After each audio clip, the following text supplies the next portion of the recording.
Iron Talk is brought to you by Case IH. The world of farming is changing. From the power and versatility of Steiger and Magnum tractors to the legendary reliability of axial flow combines, Case IH can help you be ready. To learn more, visit caseih.com/be ready. Are we crazy even thinking about spraying in corn that's taller than our heads? Well, in today's Iron Talk, we're going to discuss a couple of reasons why you might consider doing just such a thing.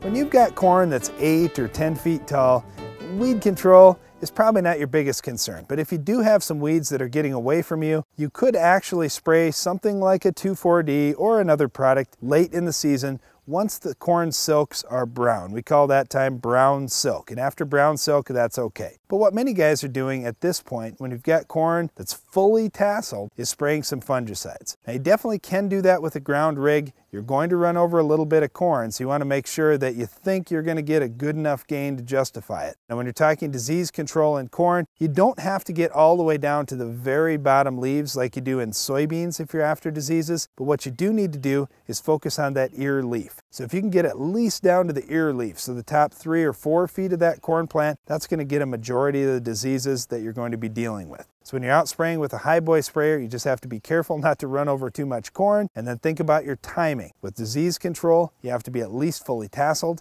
and with weed control, you have to be out there after brown silks. Now with insects, you can control insects at any point pretty safely mixed in with either your weed control or disease control. That's fine. It's not as timing specific. As far as the growth stages, it's more when you're seeing the insect pressure out there in your fields. So you can get weeds, insects, and diseases under control late season in corn, and you can do it with a ground rig if necessary. That's all for today's Iron Talk, and now back to the show.